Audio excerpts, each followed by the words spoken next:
So I'll plan on just kind of starting with an overview of what the new one looks like and some of the new settings and maybe how to copy a course and make sure you're using the new version. After that, I'll kind of open it up for questions so we can make sure I want to make sure I get all your questions answered. Okay. And so that'll be the plan. All right. Wow. 31. I was expecting like 3 people maybe. So 31 is pretty good. All right. Well, I will welcome everybody. My name is Seth. I'm at Mesa Community College. So I'm going to give sort of a brief introduction and overview to the new version of MOER for those of you that haven't really seen the new version yet. Maybe a few of you haven't seen MOER at all yet. So I'll start with that. I'll show you how to create your new course using the new version. I do recommend using the new version. Maybe didn't recommend it a year ago because it was new, but we've been using it for a year. And the bugs, at least recently, are very few and far between. So I think I would encourage everyone to use the new version because the students will like it a lot better. So I'll show you what the new version looks like. I'll show you how to make sure your course is upgraded to using the new version. And then hopefully I'll leave a lot of time to answer specific questions you might have. So if you think of a question, jot it down. And then once I'm done with the overview, you all can ask me. Hang on 1 second. I gotta. What? Are you getting Calvin on? I will. Here, I'm gonna tell mommy the password, and she'll log you in. Calvin. Kids always need something. I'm gonna be on board too. All right, here, Calvin. Here, I'm gonna write it down, and you take this to mommy, okay? I'm gonna be writing down, okay? Sorry. Teaching in the 21st century, right? I know. Okay, I'm almost done. I just got to write down. So give this to mommy and she'll log you in. Okay? Remember the password. All right. So I've created this kind of a workshop course. Let me share my screen. So I've created this workshop course, and if anybody wants to copy this, I'll tell you how to copy this later. It's a course you can kind of use to play around with if you don't want to mess up your actual course. But this is just a course I made for workshops. And so let me kind of show you what an assignment looks like using the new version of MOER. The first thing that's different when you click on an assignment, you have this landing page before they actually go to the assignment, which it's an extra click, but it's kind of nice if you're giving a test or a quiz and you want to make sure they read the directions one more time before it gives them one more chance to not start yet if they're not ready. So I kind of like that, especially for exams. So those of you that are familiar with the old version of MOER but haven't seen the new version, you'll notice it looks different. It's like white and clean instead of the blocky, I don't know, I guess it was like purple. Students can navigate in one of 2 ways. You'll see up here you've got a back and forth button so they can navigate from question to question using these, or if they want to skip to a specific problem, they can use this drop down menu here. And this will show using like red and green questions they've already answered and questions they haven't answered. So if they're coming back to an assignment the next day, they can use this drop down to pick up where they left off. Hey Seth, I'm seeing in the chat some people are having a hard time seeing the screen. Would you be able to show them, like this could be an Inception deal. Yeah. Can you show them how to go into the meets, where to click to get like to the single view, to change their view so they're seeing just the... Oh, yeah. So is that the 3 dots? Yeah, so the 3 dots down in the bottom right-hand corner, if you pull that up, you can go to change layout. And you probably want it on sidebar or spotlight, I guess, if you want to just see what I'm doing. You probably don't want tiled. So probably spotlight or sidebar, but that's how you change that. Yeah, and if you have questions, put them in the chat. I can't see the chat while I'm doing this, but David, feel free to interrupt me if I need to address something. That will be my mission. Okay. So again, there's 2 ways students can navigate through this. Over here on the right, you have kind of some details. I have this set up where a student can try a problem 3 times. So this tells them they have 3 tries left. And then this tells them if they miss their 3 tries, they can get 98 different versions of this problem and keep going. So this tells them how many times they can regenerate a new version of this question. And this tells them how many tries they have left. This is how they would print it. Some students like to print off their homework and do it while they're somewhere else and come back and put in their answers later. The big thing, let me go to like an algebra question here. And I'll come back and talk about some of these others in a minute. But do I have something algebraic? I thought I did. Well, here's something algebraic. So the big difference and the big thing students will like about this is entering their answers is a lot easier. If you remember the old version of MOER, basically when you clicked in this answer box, there'd be this yellow rectangle that they would have to click on in order to pull up this template to enter, complicated expressions. So now, as you can see, that's automatically going to pop up instead of you have to train them to click on the little yellow square. So this is automatic. And then the second thing that's nice is they really don't even need this. If you're familiar with Desmos, basically the way you would enter expressions on Desmos, it works the same here. So if a student wants to make a fraction, they don't need to use the template. If you hit the / key or whatever you call the one that's below the question mark on your keyboard, it's going to automatically make the fraction like that.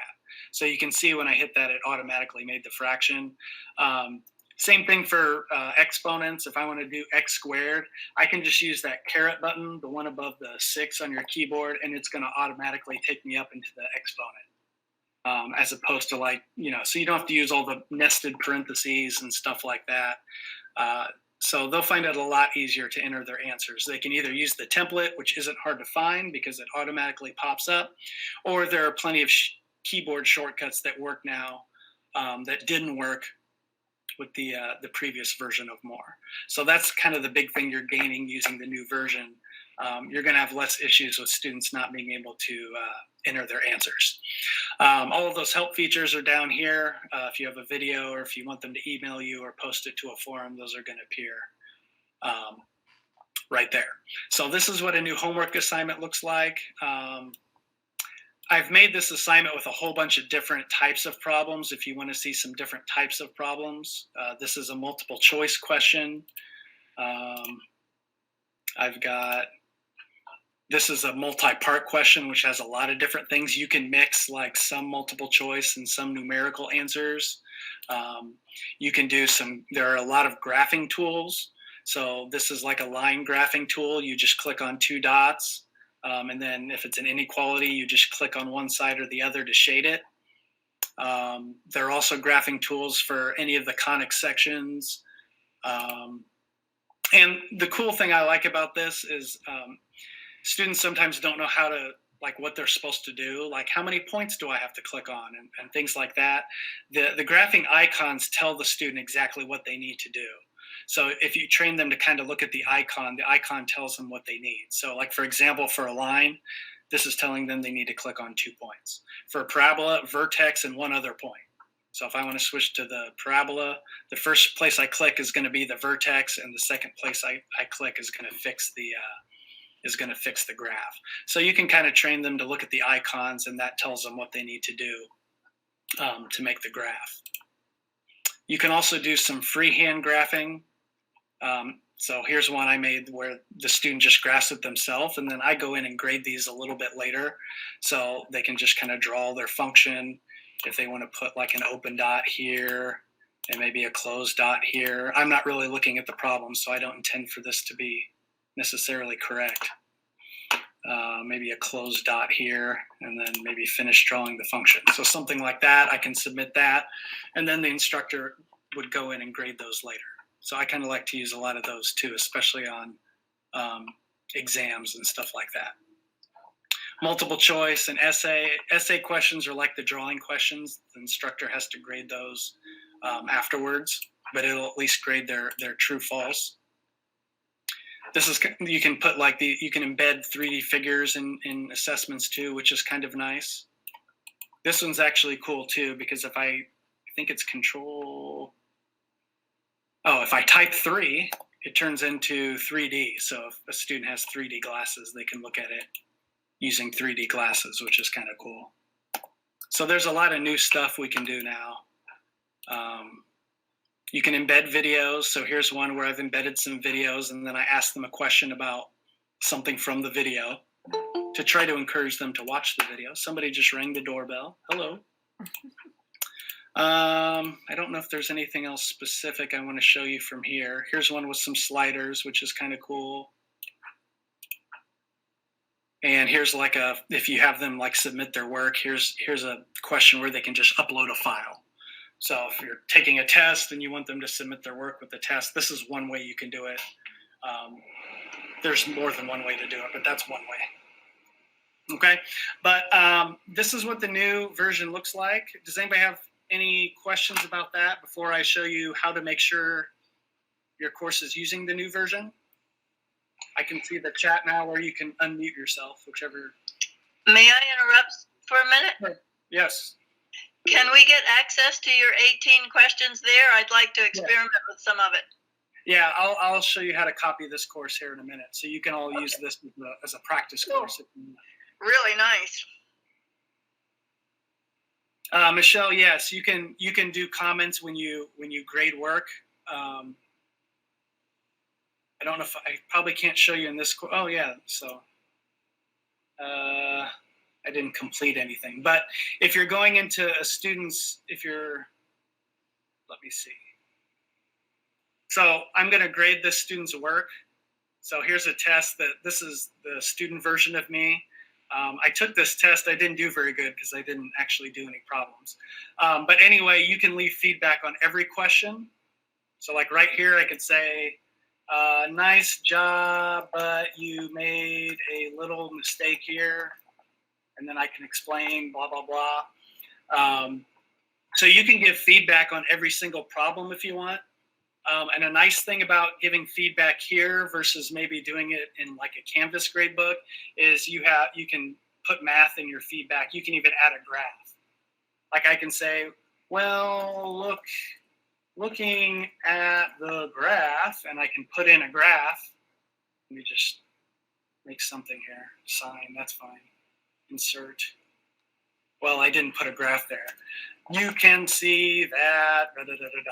So you can give really good feedback when you grade an assessment in MOER. And then if you don't want to give feedback on each question, there's also a spot at the very end of the assessment to give general feedback.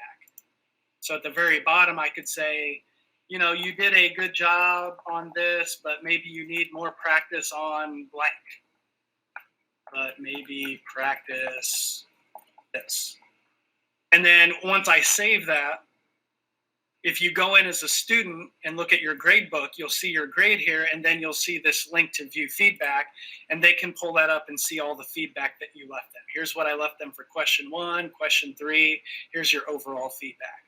So really great way to give feedback, especially for these online classes. I use this a lot when I grade their tests. I give them a lot of feedback that I might otherwise give them if I was handing back their, in an in-person class, I don't use that much because I give them feedback when I give them back their test. But this is a really nice tool to give them rich feedback. So Seth, do you have examples of this is Terry, do you have examples of video lessons that are included in part of the assessment? Yes. I had one in this homework, but if you wanted to see more, I can show you more. But on this, I forget which question it was. It was towards the end. Well, that you had an embedded video, but I know like we have in the current MOER, it's like a video lesson that we embed where they within an assessment, so they have to get a check. So like a video cued assessment, is that what you're talking about? I'm probably not using the correct terminology. Yes. Yeah, that is an option. Let's see if we can add one of those. There are video cued assessments, and what's that? Do you understand which videos I'm talking about? Yes. Okay. I think I can. Hang on a second. I think I should be able to add one of those. It's like where they watch a video before they come to class and take notes, and it's like they have to check mark that they watched it, and it gives them points. Oh, well, yeah, that's kind of what I did here. I started using those, but I changed it to asking an actual question about the video, because I would go in and look at their media lessons, and their average was like 3 seconds, meaning they just opened it and checked the box. So that's all this is. All I've done is I've replaced that checkbox with an actual question from the video. Okay. And But as I transition and to make them, I'd like to use what I currently have. How would I use it in the new version? oh, you just have to search for those questions, I think. Any problems from the old version are still available in the new version. So that's what I'm asking is when I convert it to the new version, what does that look like? Oh, it should look the same as it did in the old version. Oh, okay. Because the homework problems look different, so I figured that might look different. No, it'll basically just look like this one that I showed you. Okay. So like the background will be white instead of whatever it was before, but it'll work exactly the same way as it did before. Thank you. Yeah, I just want to follow up on that. Like I said, those video questions where they check the box saying I've watched the video. I noticed my average time spent on those problems was like 3 to 5 seconds. And since I updated them to put an actual question like from the video, it went up to like 3 minutes. So they're still not watching the whole thing, but 3 minutes is better than 3 seconds, I think. Yes. It's just learning how to create those. That's what thank you. Yeah, so you could use this problem and copy the template and just put whatever you want the question to say yourself. But yeah, that would be pretty easy. That would be pretty easy to do. I would love that. You're going to make the code for this available to us to copy to practice with. Yes. Yeah, if you want to look at the code. So in this course, I'm going to let you copy. If you go to this example block, if you go to this homework assignment and you click on the little gear here and you go into questions, this is a list of all the problems that I have in this assignment. Copy that number. And you can template those, or you can just copy, or you can just use the exact question by using the question. There it is, media lesson number 14. Media lesson. Okay. Yeah. So if you wanted to make a copy of this and then change it to whatever you want, that's how you would do that. Awesome. Yep. There are also video cued assessments. So what a video cued assessment is, you have this video, so it'll still look like this. You have the video, but instead of having the problem here at the end, throughout the video, maybe 2 or 3 times throughout the video, it'll pause and it'll ask the student to answer a question before they proceed with the rest of the video. So that is also something you can make. I haven't made many of those because it takes a long time to make those, but know that that is a possibility. It'd be pretty cool if eventually we had all these courses that had video cued assessments throughout. That would make sure they're watching the whole video and not just the first couple of minutes. But they are, I found it really time consuming to make those questions, so I haven't done much with that yet. But that is a possibility, just so you know. And I'm just going to jump in and make a quick comment. One thing you'll notice is when he goes into the assignment, it has the new version. You see the new version, but when he's clicking in preview, it's showing the old version. So don't let that confuse you or scare you that you did something wrong. You actually have to go into the assessment. But the other thing is, the good news is I did notice on the national server, they have changed that. So now the preview button brings you in. So I'm sure we'll do our next software update, that will change. So just be prepared for that for right now. Yes, that's very good. Any other questions before I move on to the next thing? Did I miss anything in the chat? Yeah, in terms of the support per problem, let me go into the back end of that again. So if I look at this one, let me not do the old version. Let me go into the assignment again. You still have all of those help features that you did before. So nothing has really changed in that regard. It just looks Sorry, I'm late to interrupt, but did you show us how we can convert one of our old classes into the new format? That's the next thing I'm going to do. I just wanted to make sure I answered questions first. But all of those help features, you can have a link to send you an email. I don't use that. I use the post the forum. That way I don't have to answer the same question a bunch of times. And the cool thing about that is when they click this, it makes the forum post for them, and it includes a copy of the problem. because I don't know how many of you have this happen. You'll get a message from a student saying, I don't understand how to do number 4. And like, that's all it says. And my response is, okay, what homework are you working on? What did you try? You know, I have so many follow-up questions from that. But if they use this forum post, it's cool, so I can actually see their problem. Because the other thing with the randomization of problems, if they say I stuck on number 2, if I pull up number 2, mine's probably going to look different than their number 2. So if you have them do this post and you answer their question on the forum, it's nice because it copies that in there. And then you can give them, you know, whatever advice you want to give them. So I really like using Post-it to the forum. And the forums are cool too, because you can add graphs in there. You can type math really easy. You can do a little bit more in this forum than I think you can do in Canvas. Maybe the Canvas forums have improved a little bit, but it's really easy to give them good feedback using the forums. And I did see Betsy posted a question of, is there a video for students introducing them to the new version of MOER and its features? So, not that I know of, but we could. And the what I was going to say about that was I feel to them that most of the changes are on our side. Like, we notice it more than they do. When they click into these new problem sets, it's pretty natural. Like, they click in and instantly the little box comes up to show them how to type things in. So I have personally not found that they need any real support. It's more just the faculty understanding what your students are seeing. I haven't either. I mean, I haven't had any student ask, how do I do this? I really haven't. Because it does make it pretty easy when these pop up, and they, you know, most of them have used My Math Lab or something before, so they kind of know how this works. And this is just as easy to use, if not easier, than some of those other ones, I think. But it'd be a good student project maybe for a student to make us a video for students. There you go. And like Seth said, we could absolutely make a video or have the students make the video, because that is part of our plans this summer, is to make a series of videos going through different aspects. I'm just not sure how. The reason I wanted to voice this is I wasn't sure exactly what I would show in that video. So if you have some specific thoughts, please send them our way so we can address that. Yeah, I mean, I guess you could show them this and this, but I don't know how hard that is for them to figure out. But yeah, we could come up with something.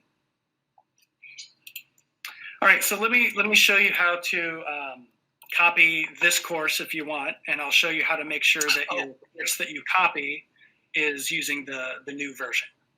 Seth, before you go on to that, I don't know if you saw my comment. I thought you had mentioned once about how some of the older questions that had like a on that entering answers or expressions had a preview issue. I'm just wondering if you could explain something about that, or maybe I'm not remembering it right. Oh, so in the old version. I know what you're talking about. Let me go back in there. Sorry. In the old version, there was a preview button. So if you remember the old version, next to the answer box, there was a preview button that the student could click on to make sure that what they've typed into this box is really what they mean it to look like. That preview button doesn't exist anymore because it's really not necessary, because we've made it easier for them to get their answer looking the way it want. But, you know, back when you had to enter things graphing calculator style, it was good to have that preview button, and we would encourage them to look at that to make sure their exponent was in the right place, and all of that. And that's going to be a problem when you upgrade to the new version. But there were some questions where in the code, the person that made the question didn't like where the preview button was. So in the code, they were able to move that preview button somewhere else. So any questions where that happened, there might be something weird looking on the problem in the new version. But hey, another problem, can you hear me? Yeah. Is if they're using their phones or if they're using a Mac device, they don't get the big enough answer box to be able to see anything more than one digit. So they need that preview button so they can see what the heck they've written. I haven't had a student say anything about that. Oh, all of mine do that use their Macs, because Mac allows a little teeny box for you to enter your answer. Yeah, I don't know why the box would be a different size on a Mac. It always has been. It's ridiculous. Okay. But Yeah, I ended up having to change a lot of my questions to put in preview, even though the answer is only 3 digits long. Anyway. Okay. Seth, so to follow up on that, if somebody has a course that has some of these older problems with the preview button relocated, Yes. is that what will display? Does it get to a point where you would want to modify those questions before you let students interact with it, or would they just see something weird that they'd be fine anyway? I think they would see something weird and be fine, or one of them would tell you, and you could easily delete that. You would just go in the code and delete the part where they changed the preview button location. It's like a command. It's like $preview LOC, I think. If you just delete that one code, it would fix the problem. Well, I'm just looking for maybe instructors who aren't comfortable going in there to do it, that they just would want to look out for that or send it to. I don't think it's anything that's going to mess the students up from what I've seen. It might just have like this extra weird notation below the box or something. Okay, yeah. So it's not a problem breaker. No, I don't think so. I haven't seen it like that. No. David, do you want to comment on that?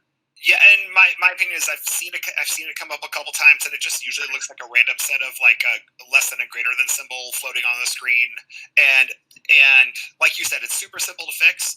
And for faculty who aren't comfortable in that realm, there's a lot of faculty in the room who are just the user. They're not going to even think about going into the code. That's why you have us. You can send that help request. Just send the problem number, and we'll jump in there and take care of that for you. So. Yes. Everybody has a lot of support from us, so we have no problem fixing these things if you find them. And again, I don't think that's a lot of questions. I've only seen it like on 2 questions, and it was just like this. Like I said, underneath the box there was this there were a couple of slashes or something. It was just kind of a weird extra notation. So it's nothing that messes up the question or anything like that. It just looks weird. There is one thing I wanted to make sure we talked about before we moved on. I don't know if you had any problems in here, but it's a huge functionality thing for me that I love about this new system versus the old. Which in the old, the submit question would submit the entire question. So if you had a problem that had part A, part B, part C, part D, it would submit all of them. Okay. In one of the new features in this system, I'm hoping you can find one, is it actually submits part by part. So you can. There you go. So do you want to talk about that a little bit? Yeah. So here's a question with a lot of different parts. So let me just do a couple parts and then we'll submit it.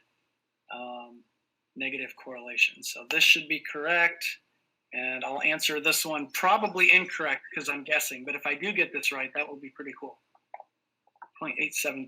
All right. So now if I submit that, it shows that I've got 1.25 of the points correct. It shows that I've got this correct, this wrong, and I haven't done the rest of it yet. And then I think on this drop down, it doesn't show anything. Oh, it did show I've done 1.25 out of 10. And what I really like about this is you'll see off to that right where it shows that little circle with 3 tries. It shows that you have 2 tries. Right. So they still have 3 attempts on the ones that you haven't done and 2 attempts on the ones that you did do. So it really does allow you to have that flexibility to encourage them. Don't go to part B until you get part A. Yeah. If they click on the details, you get even more. So if they just click on this details, it shows they have 2 attempts left on the first 2 parts of this and 3 attempts left on the rest of it. So yeah, if a student started this and came back a couple of days later, there shouldn't be a lot of questions on where they left off. But yeah, in the old version, it would submit, and they've basically got 1.25 out of 10 on this problem. And if they start again, they start all the way over, right? Is that's the difference, right? Yeah. So yeah, that is pretty cool. All right, so what I'll do is I'll walk you through copying a course and making sure it's the new version. Hey Seth, this is Angie. Can I just jump in because the assignment that you were demoing was showing students 1 question at a time. But we can Yeah. also change the settings Yep. for the students to see all of the questions in one Yep. page by scrolling. So if you're unfamiliar with MOER, there's really so many settings out there that we can customize it to the way that you want your students to see your assignments. I can show you that actually. If you look in I put an exam here. So I'll just show you how you can make an exam look a little bit different. So I made this exam, and when a student first clicks on it, they're going to see this. So if you have specific instructions that you want them to read one more time, you would have those right here. It tells them the time limit. I've been putting a password on these, especially now for online. I basically gather all my students at the same time through a video chat like this, so I can make sure it's all the correct people that are supposed to be taking the test, and then I give them the password while I'm talking to them like this. So that way there's no other way anybody can get the password. But I believe the password is 1234556. And then it'll give them one more chance to not start the assessment, which is really nice. So there shouldn't be any students saying, oh, I accidentally clicked on the test and it started without me. There's no reason that should happen, because they basically have to say okay 3 times before it starts. So now I've got a time limit. I don't know why I only have 9 minutes, but anyway, I have this in 2 pages. My first page, I have them agree to the rules. Again, you don't have to do this, but it's something I just started doing. I have them agree to the rules. And then once they go to the next page, I can have the entire rest of the test right here. And I did this right before, so I only got a chance to put 2 problems on there. But my test now has 2 pages. The first page is where they agree to the rules, and then you can put the entire rest of the test on this next page, and then they just submit it at the bottom when they're done. So yeah, you can make this look a lot of different ways. Was there anything else you wanted to add to that, Angie? The only other thing that I heard a lot of feedback from faculty that they really enjoyed on this new system was the fact if you give students more than one attempt at a problem, you can see the show all tries. You can see their version 1 answer, their version 2 answer. I don't know if you'll be able to demo that since you don't have any student work. Yeah, I haven't made any attempts, but I can go into one of my other classes and show them that. So Seth, we had a request come up in the chat room to show, I think they said all the different rules. I think what they're saying is the different settings. Did you want to do No, I think Shelly just wanted to see this because I went past it really fast. Never mind. I can go through settings as well. Yeah. So this is what I see. I know Shelly, so I know what she's asking me for. So this is just what I have them agree to. And this is a question that you can add to your own. So you could copy this as well. If you go into, so if you wanted to see this later, let me just show you that. Again, next to the exam, if you go to this gear and questions, if you wanted to just copy this problem, it's 68822, and then you could adjust it to say whatever you want for your test, because your rules might be different than mine. So yeah, settings. For homework, I told you that I'll just show you the homework settings and the test settings, because some of this is different from the old version. A lot of it's the same, but some of it's different. For homework settings, you have 2 choices: the 1 problem at a time. That's what you saw in the homework assignment I showed you, or you can have them all at once or in pages. So that's what I did for the test. I made 2 pages. So those are your 2 options for displaying it. This would be for a video cued assessment, which I talked about, where the whole assessment is located inside of a video. And then we have some live poll questions too. I haven't really had a chance to play with those too much. Your submission type, again, if it's homework, this is the one that's going to give them new versions once they've used up their tries on their original version. You're going to use quiz style if you only give them one try on each problem. So you would use quiz style for a quiz or a test. And you have the option for a quiz, if you want them to retake it, they can retake the whole thing. If you only want them to take it once, you just give them one try. But those are the 2 options. I know in the old version there were a lot of other options, and a lot of them didn't make sense. So they've kind of streamlined that to make sure you're not doing something that doesn't make sense. Number of versions, number of tries. Again, if you make this test style, those are going to go away. Number of times assessment can be taken 1. Number of tries, 1. So if you're giving a test, you would have it something like that. If it's homework, you probably want them to get feedback immediately. So that's what you would do. If it's a test, you're not going to want to show them that until the end. And probably just the total score, that's kind of up to you. During the assessment, show answers. You should never show answers during the assessment. If it's homework, you're going to show them after their last try. So let me change this back to homework. And before you move on, I will say one of the neat things that we've been doing this summer with that new style, that new quiz and test style, is you can make them retake the assessment over and over, so it's the entire test repeated.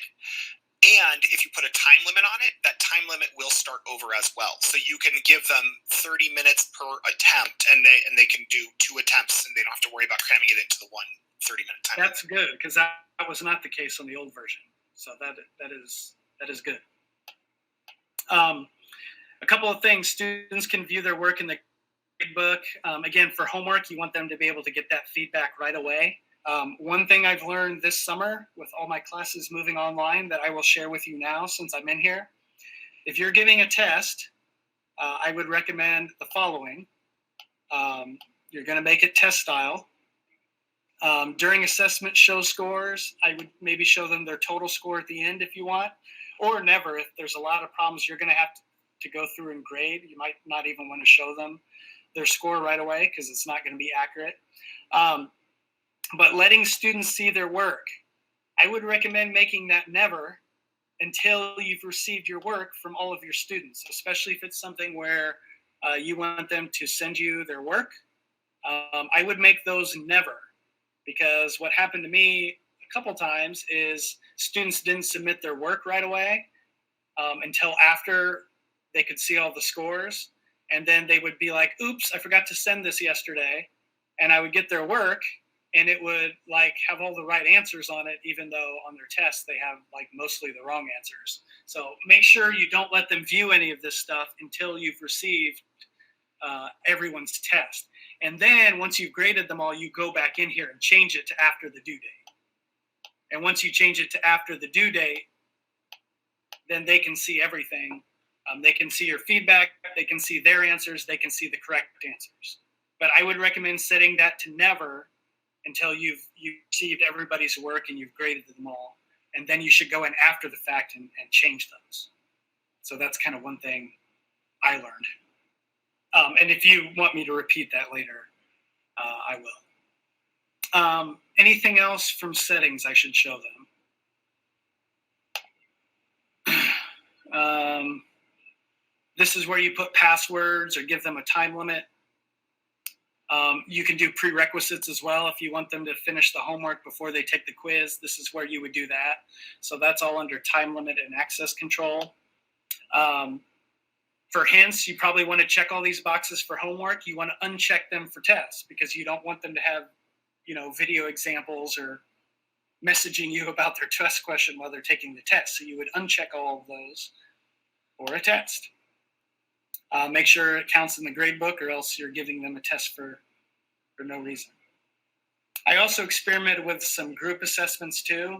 You can put your students in groups and give them something to work on together. And then one member of the group will submit it for everybody. And then when you grade it, everybody in the group gets the same grade. That's something that you can do as well. Probably not for a test, but for something else that might be okay. Did any other questions come in? Seth, I just want to give you a reminder. We're at 1:40, so we have 20 minutes left in our hour training. If there's anything super important, and then we can leave questions for the end. Okay. So let me show you how to make sure your course has the new assessment version. So when you go to add a new course, so what I'm going to do is I'm going to copy one of my old classes that has the old version, because that might be what you're doing. So I'm going to go to copy. I'm going to copy one of my old classes. You might be copying from somebody else. But I'm going to copy one of my old classes from like 2017 maybe. So this will definitely be the old version. And I'm going to scroll down and hit continue. This is where you're going to change the name of your course. So if I was going to use this course, I'm going to change this to Fall 2020. The enrollment key is what you give to students to self-enroll. I'm going to mention something about that too, but you should put an enrollment key on here. That's going to go on your syllabus. And then under course copy options, this is the box you want to check. It says upgrade assessment version. So when you check this box, it's going to take your old course and upgrade everything to the new version. If you're copying a course that was already the new version, you don't need to do that. It's going to go from new version to new version. But if you're copying an old version to the new version, this is the box you want to check. Can you also copy parts of a course? Do you have to copy the entire course in order to get that? Because I just tried copying like just chapter 1 of my trig, and it didn't give me that option of upgrading. Okay, let me check. So let me do that same thing. I can absolutely, I can answer that. Oh, you Mariana, can answer that? Okay. Yeah. So yes, you can. You can absolutely copy sections of a course or little parts, but here's the key. The course that you're copying into, the new course, has to be upgraded to the new version first. If it's the old version and it will automatically default to the old. And here's the other trick. If you have the old, you cannot copy from a new version. It's going to tell you that the version you're trying to copy from is newer and you cannot bring it in. So anybody using old cannot bring in new, but anybody using new can bring in from either version, either entire courses or parts. Got it. Thank you. All right. But yes, this is the big key. This is how you upgrade to the new version, is you check this box. And then once you submit, you'll have a copy of the old course, but you won't notice anything different until you go into the homework. Once you go into a homework assignment, you'll see that it's using the new version. And I'll mention one other thing here. You're going to put the enrollment key in here. You're going to give that to students on your syllabus. A week or so later, once you're sure that all of your students have enrolled in the course, I would recommend going in here and changing the enrollment key. Or under this next availability and access menu, allow students to self-enroll to no. Or maybe do both of those things just to be safe. But once everybody's in your class, I would recommend taking those 2 steps to make sure nobody else enters your class. I had an issue a couple times where I was giving a test and a new student appeared in my course, which I assume is one of my students using another login to maybe see the test before they start their time limit, or maybe it was one of their friends who was going to help them with the test. I don't know what happened, but you want to make sure you change those things so nobody else can get in your course. So that was something I just learned that I would recommend to everybody. And you can access this once you're in your course, you can access this from your course settings, which is right down here on the left. This is where you change that. Okay? You cannot change from old version to new version after the fact. That option doesn't exist. So you have to upgrade your course when you create it. You can't go back later and upgrade everything once you've created it. If you accidentally do that, just delete that course and start over with the copy process, is what I would say. If anybody wants to copy this workshop course, so you can kind of get in and copy some of these problems or look through what I have here, the course settings are, the course ID is 9903, and there's no enrollment key. So all you would have to do is use the course ID, 9903. So basically what you would do is you would go to, you'll go to add a new course, and you're going to copy from mine. So you'll go to, if you're at MCC, you'll go to my group. If you're not at MCC, you'll go to others courses, go to MCC. I think it says, I don't know if it says MCC or Mesa CC, because I can't tell because it's not on my, I think it says MCC. You'll go into MCC and look for my name, and then it'll just say MOER Workshop. So my courses, you'll look for the one titled MOER Workshop. Not MOER Workshop MCC, just MOER Workshop. That's the one you'll want to copy. You don't have to do that, but if you want a copy of it so you can kind of take a closer look at those questions, feel free to do that. And you'll have your own copy, so if you want to experiment with things, that would be a good place for you to experiment without messing up stuff that your students are actually going to see. Okay. Are there any other specific questions I can answer for anybody, or anything else you want guidance with? Well, there is one thing I do want to say.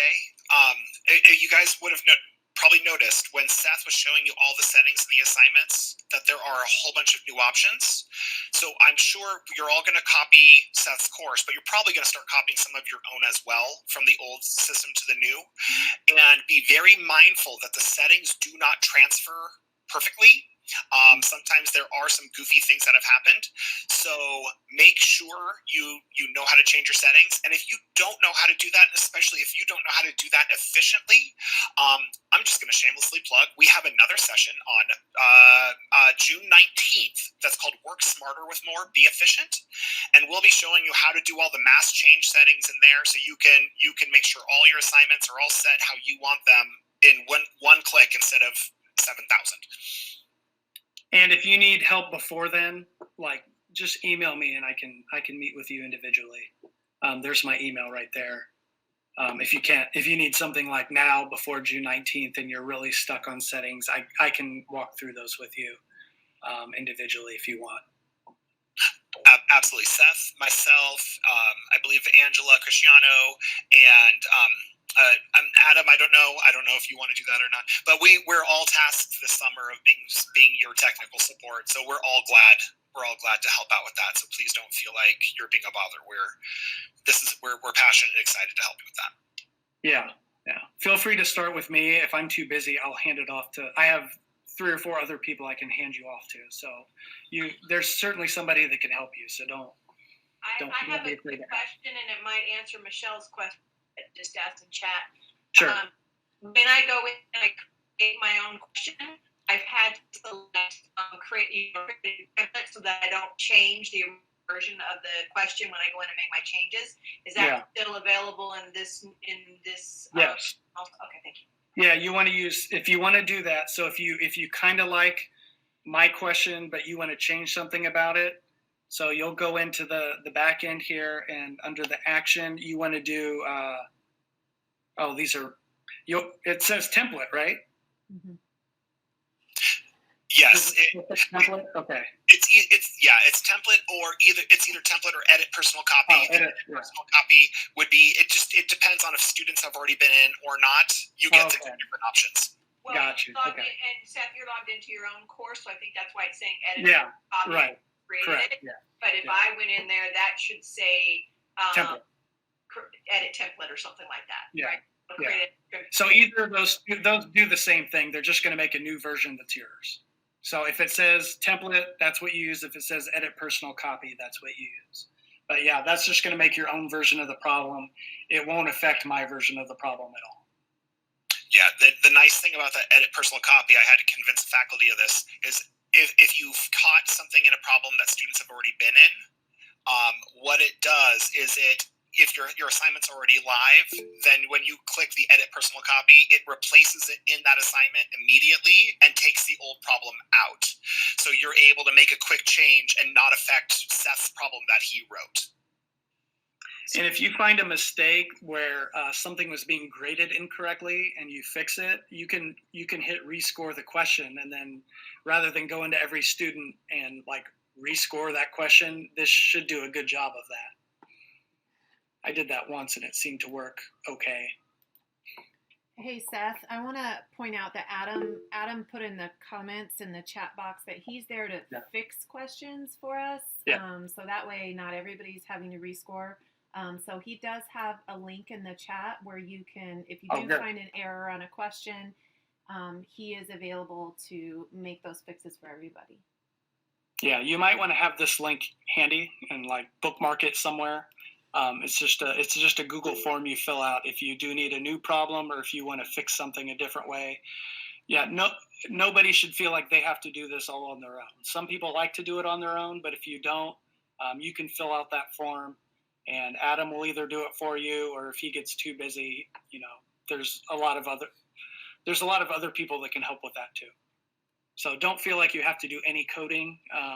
We want you to be able to start and use more for your classes and not feel like you have to do anything that's more than what you want to do. Plenty of help. And I'll just plug in there too. Don't feel like you're just piling work on or something. That's what we're here to do. That's what I'm here to do. So if you have anything, you see a question that you like, but maybe you don't like the wording, or you want to customize it, just send it through there, and I can quickly make changes for you. I can also help with editing questions. Yeah. So we have a pretty good sized team. So don't feel like you're overworking anybody. If any of us get overworked, we can move it on to the next person. I don't think there's any chance all of us will be overworked. I don't know, maybe we will, but being overworked is something I've gotten used to, so it's okay. Any other questions I can help with at this point? In the assessment settings, Yes. can I make it so that the first 2 tries they get 100%, but then on the third try it's 90%, and the fourth try it's 80%? Yeah, I can show you that real quick. Yep, so let me go back into this homework. Oops, nope, wrong one. Settings. Yeah, so that's where you would put a penalty. So if I want to give them like 3 tries, I can take 10% off each try. Or if you want to give them like 2 tries without a penalty, I think the best way to do that is probably make it 2 tries with no penalty, and then give them another version with add a penalty to their next version, maybe something like that. Well, what I do currently with the old system is they have 2 tries, it's 100%. On the third try, then it's 90%. But it's always with the same version. I don't let them have the same version. I don't know that you can do the first 2 with 100% because it's going to take this off of each try. Does anybody else know? I've tried to do it all kinds of ways, and I don't think it's possible to give them 2 chances. Here it is. Yep, there we go. Oh, there it is. It just popped up. Yeah. So all I did was I put in 10%, and then it gives you the option of giving them 2 full credit tries. There it is. It's funny what pops up when you start to fill in these boxes. All right, sounds good. Thank you. It's very intuitive. Seth, I was just going to say just that. This system, many of us used it with our spring courses, and some of those students had been in the old version in the fall, and it was nothing but positive feedback from my students in using this newer version. It was very much more intuitive for them, and I found as an instructor, I had many more options to customize my course. And again, you may not know those options right away, but we have a MOER steering team. Every campus almost has a MOER point person. We have Adam right now who is our question coder and our question fixer. So you have a ton of support, but really the student feedback this semester was all positive on the improvements in the system. I had a question, Seth. In the chat. How do you get that honor statement to stick as the first question? Sure. Let me share again. And then I want to follow up on one other thing with the integrating it with Canvas. I've done that before, or I've actually integrated more with Canvas a long time ago. I did. I think I even did it with one. I don't even know. Probably not, but whatever. Is there a way to launch from Canvas right into MOER without actually downloading the whole program into MOER or into Canvas? So in other words, there's a link in MOER. When they go into it, they can click on it. Otherwise, it seems like they're always trying to remember the password for MOER, the password for Canvas. They forget it. It drives me crazy. Oh, so you want them to be able to launch in without logging into MOER? Yeah. I don't know about that. Okay. It seems like on all our devices now, it just saves your username and password. So I don't think that's as big of a problem as it used to be. Except when you're doing a test in the classroom. Oh yeah. They forget. They go, I don't remember, and it's like, well, so I now don't. we I said, don't. I don't think there's a way, but you can help them pretty easily by clicking up here on roster. Yeah. You can at least tell them their username, Oh yeah. and then you can reset their password for them. Yeah, and I've done that. It's just Yeah. I would avoid that if I didn't have to. So, Steve, are you asking about essentially single sign-on, where when they log into Canvas, it also automatically logs them into MOER? Yeah, but I wanted to go right into MOER, not into Canvas. I don't want to download it into Canvas. He's saying without the integration, is there a way to do that? Yeah. And I'm guessing no, but I don't know. Yeah, I'm guessing no, but I'm not. Yeah, I don't think there is, Seth. I think the two integrations with Canvas, the light one, they have to have the MOER account that they're going to have to know Yeah. and log in. Yeah. Yeah, so probably not. So here's how I set up the 2 pages. And this might be easier if I do it from scratch. Let me make a new one real quick. So test. This was actually something that I found a little tricky in the beginning. Oh, you know what? Okay. So what you're going to do is add your questions to your test first. So I'll just add 2 questions and then I'll put them on separate pages. We'll just add these 2.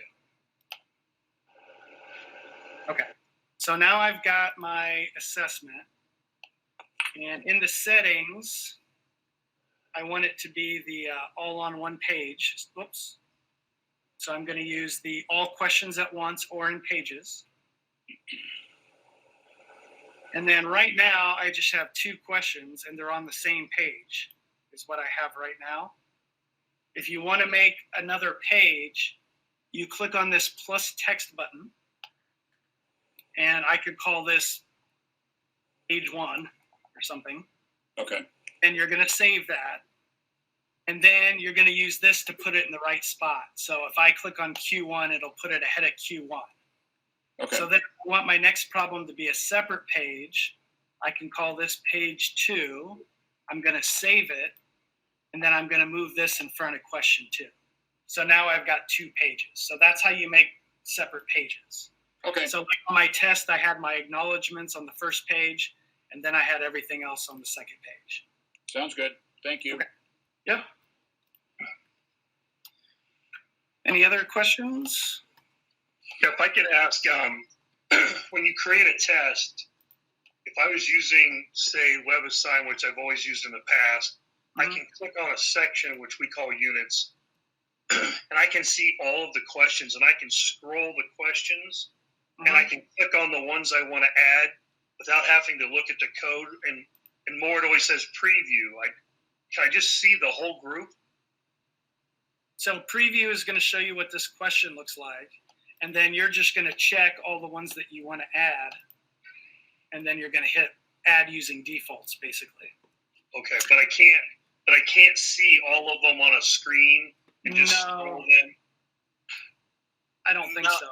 No, but what you could do is in the preview, Seth, if you just open up one of them, at the top where it says next, you can click through just problem to that's problem. a little quicker, I guess, yeah.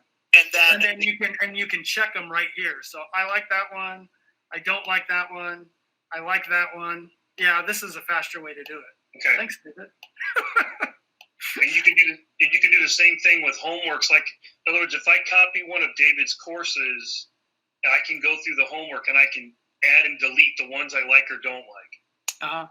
And then the other thing, Tony, I think that might work really well for you is instead of doing the select, Seth, go back down, back up, stop. Okay, instead of the select from libraries, we want the select from assessments. Because then what you can do is say, I'm building a chapter 2 assignment, so you can go, or chapter 2 test, so then you can select all just the homework assignments from chapter 2. Oh yeah, that's a good idea. And then you would check just those assignments, and then you'd be looking at just those problems, and you'd be able to say, I want that one, that one, that one. So it'd be already the problems that you're comfortable with, or that you're familiar with. Okay. Yeah, that's a good idea. Yeah. Hey Seth, you can click on that preview button right there. Do you see? You start with done, assessment settings, categorize questions. Go to the end. there's a preview button where you can see all of the questions in there. I don't know. I haven't tried it in this new assessment setting, but I think you can scroll. Yeah, so this previews the whole thing. Yeah. So again, there's like my first page, and then here the rest of it would be on this page. Yeah. But no, that's a good way to do that. Yeah. Cool. See, I learned something new. That's going to help me. Great. Anybody else? I know it's 2 o'clock. I think you can also do that, create a print version and view it all. Mm-hmm. Yeah. All right, I can stay a little bit longer if anybody else, but otherwise, thank you for, I hope this helped a little bit. Feel free to email me if you need more personal attention. That's what I'm here for. And have a good summer. So we do have 3 more workshops scheduled. I just put the links in our chat. It sounds like we might have some interest in maybe a workshop on integrating in Canvas. There seem to be quite a few questions. I am certainly not the one to run that workshop, but we could. You're going to have to schedule that around Adam's schedule. Where we could possibly put one of those together. So yeah, that would be a good idea, maybe. If you I think I'd be willing to do that, and also I can say that I think as Amy Volpe had messaged the steering committee about using Lockdown Browser with more assessments. I've been digging into that with her, and it is going to be possible. Cool. Great. If anybody else has suggestions on specific training workshops that we haven't already planned, please feel free to throw those into the chat room, and we can try to schedule some of those this summer too.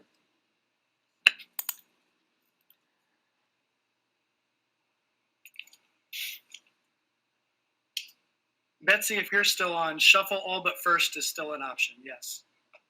I'm just looking through the chat. That's still, nothing has changed there. I don't know if she's still on.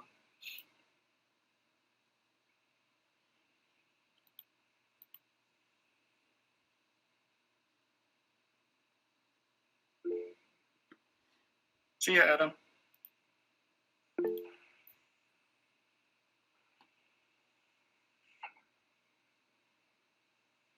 I think the Lockdown Browser might be an option for summer, but they're still kind of working on it.